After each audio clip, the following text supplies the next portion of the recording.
Hey, it's Janae here to brighten, enlighten, and ignite your day. Day 30 sprinters. Woohoo! Big thumbs up. You have been sprinting hard for a month now. Can you believe it? So I'm so proud of you, and you've been going through a lot of changes, which is our day 30 focus, is change. And actually, the power of change is so important that I'm going to do part 1 and part 2 for change, because there's two really key things that I think will really help you in this week 5, the power of acceleration. Because to change is to transform, is to change shape. And that's what we're doing. We've been getting into shape, really, right? So that we can change shape and ship shape into our goals, okay? So the first thing on change, on your sheet, I want you to go ahead and write a big plus and a big minus, because really change can be broken down into these two things, plus and minus. By the plus, write gain. By the minus, write pain. It's all about pain or gain, okay? Here's the secret to change. We will not change if we have more pain than gain. It's simple. It comes down to that. We will change when we have more gain than pain. So how do we figure out this tipping point of the gain-pain balance beam, okay, or teeter-totter, right? How does that happen? So I want you to think about that. Todd Herman is I would say, a high-performance coach for Olympic athletes to business executives. And what he talks about is the chemicals and the kind of the biology of what's going on in change in our brains. And he calls the pain gain thing as two different ways our brain works.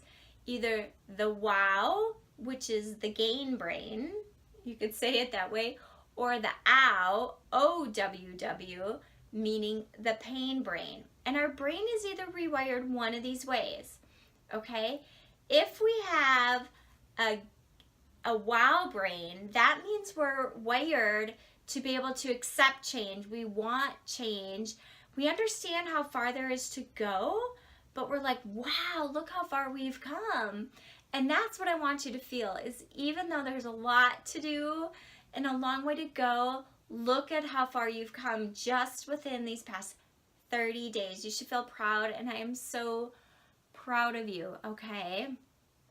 However, many people are also wired with the owl brain, meaning it's the same thing. We look at where we need to go, but instead of seeing all these little gains, we think of the pain of how much yet there is still to go and still to come. And there's such a chasm of despair that it's hard to do things, and we procrastinate and we do whatever it is to not want to move forward, okay? So we need to make sure that we understand maybe what is more natural to us, the pain or gain, and how we're feeling around our change to make a difference. And it will stay in this pain brain if we feel a sense of loss, okay? And I just did a change management training the other day, so I want to tell you about, there's 7 senses of a loss that we can feel, okay? The first sense of loss, and I encourage you to write these down, is relationships. Okay, there might be a sense of loss going on in relationships in our lives, so be aware of that. Our second loss we can experience is identity. You know, you used to be known for something, and maybe now your identity is changing. A third loss is loss of structure, either physical or functional. So maybe this structure loss is something that's keeping you in this pain mentality. Future. If there's a loss of the future, you know, that's awful, right? It's hard to move forward when we don't feel a sense of the future, as well as a loss of meaning. That's another one that's really important. We have to feel like things are meaningful. People thrive when they feel like their life's purposeful, that they matter. Number 6 is the loss of influence, when we feel that we're no longer heard or understood or have a sense of personal power with other people.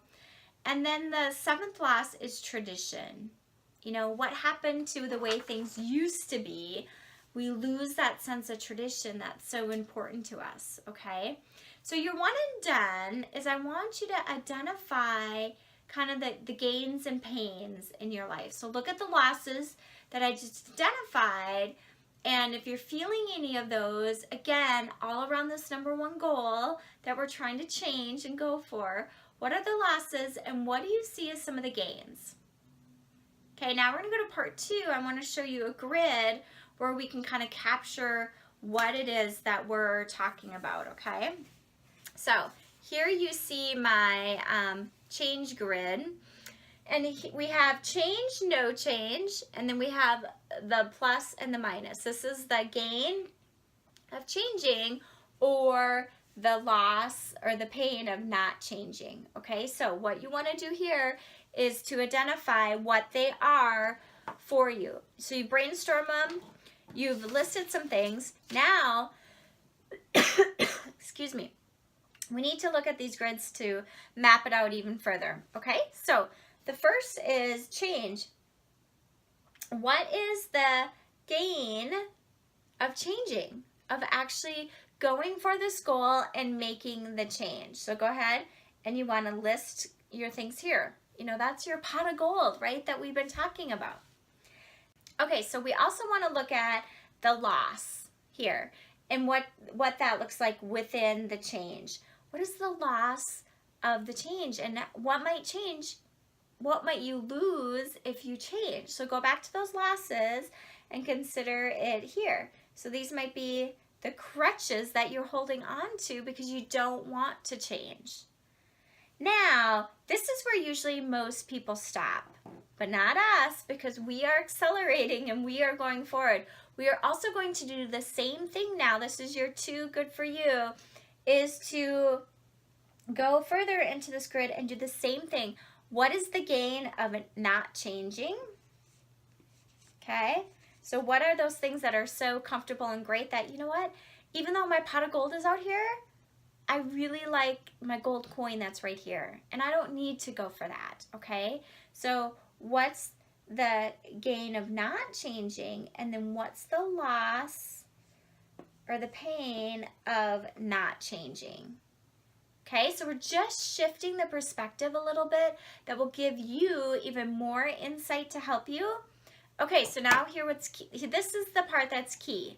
3 is key, all right? Now, what I want you to do is when you've looked at what this is, how you're going to identify how you want to move forward is there's 2 grids that are key. This grid and this grid. So you want these to be bigger, to have more things that are going to drive you, right? Because they're kind of saying the same thing and they're both confirming the same thing, that there's more gain in changing and there's more pain in not changing. So that's going to help you to truly go for it and accelerate forward with your number one goal. However, if these 2 are bigger, then you really need to stop and act on that to figure out how you can decrease those so that you can increase these.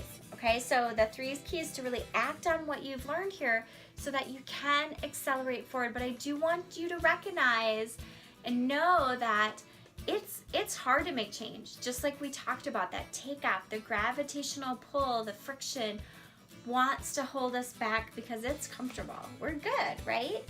But when we can have that clarity that this is truly what we do want, it will drive us forward to really make that change, okay? So this is a great exercise that will help you, and it's only part 1. So tomorrow I'll come back with part 2 to even help you drive your change forward even further. From my heart to yours, be love.